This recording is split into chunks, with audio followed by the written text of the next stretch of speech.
-5. I literally woke up this morning, got my running stuff on, checked the temperature on my phone, and it was -5. Add to the fact that I've gotten in the habit of taking cold showers.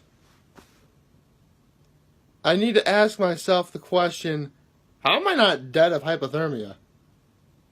You know what? That's a very good question. I figure I should probably do a little joke like that in terms of getting ready, in terms of talking about what I'm going to talk about today, seeing as how I was literally a coin toss away from considering playing the lottery. With that said, good morning and happy Monday, everybody. Yeah, we're at Monday, and yeah, I gotta say this round of division championships was probably the best I've seen in a number of years. More importantly, due to the fact that both of them ended in overtime, which, you always have that sort of sudden death factor, which is always nice, and you gotta, sure, it probably takes a mental stress on not just the players but the fans themselves. I'm sure fans of the LA Rams, the New Orleans Saints, the Kansas City Chiefs, and the New England Patriots probably lost a collective millennia of their lives. But you don't want to hear about that. You want to hear about what my overall thoughts were about yesterday. Well, you guys know that way back when football season started, I actually predicted a Rams-Chiefs Super Bowl. I think this was like week 2, week 3 in the run area. That's when I predicted it. And I was actually pretty close. I mean, some of you guys who've been paying attention know I made that one, the NFL playoffs video a few weeks back saying that it was going to be a Cowboys-Patriots Super Bowl. Well, that's because my Cowboys were in. I'm going to root for my Cowboys as long as they're in. I mean, I can't really root for anyone who's, not in anymore. That's just crazy. So, yeah, I'm sad my Cowboys aren't going to the Super Bowl this year, but I'm pretty cool. I'm okay with it. I mean, again, we got farther than, pretty much everybody counted us out. And the fact we not only won the division, but, got as far as we did, that says a lot. So, I'm pretty content overall on that fact. So, with that said, first things first, this may very well mark the very first time in NFL history that both number 1 seeds lost at home in the championships, which is actually more shocking because one of those teams was the New Orleans Saints. Drew Brees is not losing that dome under any circumstances. And, a walk-off field goal won the day for the Rams. And, yeah. So, as soon as I saw that the Rams won, I'm thinking, okay. Because I said yesterday, if the Saints win, I want the Patriots to win later. And if the Rams win, which they did, I wanted the Chiefs to win later. And now we get into what I feel was truly the real meat and potatoes of the day. The AFC Championship between the Chiefs and the Patriots. Now, first things first, I actually thought the Patriots were going to walk away with it after they pretty much marched down the field twice and scored. I really thought that game was over. And I do believe it was Shannon Sharp that said that 28 points is going to win that game, which, both teams scored 31 points to get into overtime, so that's definitely true. But if there's one thing I've learned watching the sport of football for the vast majority of my life, paying attention to it, talking about it, reading about it, paying attention to players, keeping up with the media, all that stuff. If there is one thing that I have learned, is that you never give number 12 the ball at the start of overtime. Seriously, did no one see Super Bowl 51? That's exactly what happened. You have poor Patrick Mahomes just sitting on the sidelines and like, give me a chance. I can do this, but no. And a coin toss. Don't misunderstand me. It's a coin toss. You have either heads or tails. You have a 50% chance of getting whatever it is you want. To be honest, Travis Kelce picking heads for a coin toss really isn't anyone's fault. Seriously, when have any of you ever picked tails for a coin toss? Seriously. I know it's a 50-50 shot as to, whether or not you get heads or tails, much less, choosing it as well. But seriously, when has anyone ever legitimately chosen? I have seen it myself before, but I think I could probably count on my hand the number of times I've actually heard anyone, be it in real life or fiction, where they've picked tails to be the outcome of a coin flip over, heads.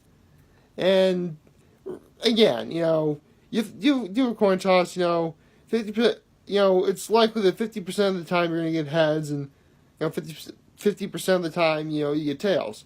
That's fine. That's just probability. It's simple mathematics, essentially. So, honestly, Travis Kelce picking heads, that's really not his fault. I really hope no one thinks it's Travis Kelce's fault that they lost that game just because he picked heads on a coin flip. Because seriously, if you're mad at Travis Kelce for that, then A, you're really not a fan of the Kansas City Chiefs, and B, you really are that petty. Because I get the feeling like everyone's going to look to that moment and be like, Travis Kelce picked heads, do the coin flip, and then, boop, you got tails, and, the Patriots get the ball. And that's ultimately how the game ended. I'm like, as soon as the Patriots are going to get the ball, I'm like, this game is over. This game is completely over. Again, did no one ever pay attention to Super Bowl 51? While the circumstances of actually getting to overtime greatly differed from one another, if you give number 12, Tom Brady, the GOAT, the ball in the beginning of overtime, well, I was about to say bad things are going to happen, but depending on whether or not you're a fan or one of the New England Patriots, it could be either a bad thing or a good thing. So, yes, unless you are a New England Patriot, or a fan of the New England Patriots, or Tom Brady himself, or a fan of Tom Brady himself, or anyone involved with the New England Patriots at all, if you give number 12 the ball in the beginning of overtime, bad things are going to happen. I guess in a way, it is kind of cool because at the end of the game, they did go into saying that it's 17 years. Either yesterday was the 17 years to the date, or the day of the next Super Bowl was 17 years to the date, that the Patriots and the St. Louis Rams, because remember the Rams were in St. Louis before they went to Los Angeles, met in the Super Bowl and began the Tom Brady, Bill Belichick dynasty. So, will history repeat itself? I do not know. But one thing's for sure, you guys know what I'm going to be doing. I'm going to be, well, obviously I'm going to be, I mean, of course I'm going to watch the game. I think the only time I legitimately would never watch the Super Bowl is if it was an all Pennsylvania Super Bowl. Yes, do I even need to tell you what teams I really don't care for at this point? But that's another here or there. So, the moral of the story is, when it's overtime, do not give Tom Brady the ball. You just don't. That's what happened in Super Bowl 50. I know I keep stressing, if no one watched Super Bowl 51, but let me give you a brief reminder of what happened. Tom Brady made an epic comeback at the end of that Super Bowl. They're down 28-3, and then they come back and tie or whatever. I think it was 31-all or 34-all or some big number. The point is they tie and went into overtime. At the end of the game, Tom Brady was the one who had possession of the ball. And when that happens, usually more often than not, the defense is, they're tired. They cannot do this anymore. They're gassed, if you will. And so you give Tom Brady, a guy who is the master, not a veritable master, the master of the sport of football, against a defense that, while they have played hard, are completely exhausted. Because that's ultimately what happened in the end of that game. And that's ultimately what happened last night, too. So, maybe when we get to the Super Bowl in a couple weeks, actually less than a couple weeks, it's actually 13 days. I'm actually really excited for that. Maybe the Rams are going to think, okay, we're going to fight hard, and we're going to make sure we don't get into the situation of overtime. But regardless of what the outcome of the coin flip, what the outcome of the coin flip is, or what we do, if we get into overtime, do not give number 12 the ball. Do not do that. Bad things are going to happen to the Rams if that ends up happening. Based off what I've seen, both teams are legitimately evenly matched in this Super Bowl. I will be the first to admit both teams are legitimately evenly matched. Yes, one team has advantages over the other. It's very obvious, the Rams have, athletes and people like Ndamukong Suh and Aaron Donald and Aqib Talib and Jared Goff and Todd Gurley and C.J. Anderson. That list is going to go on and on and on.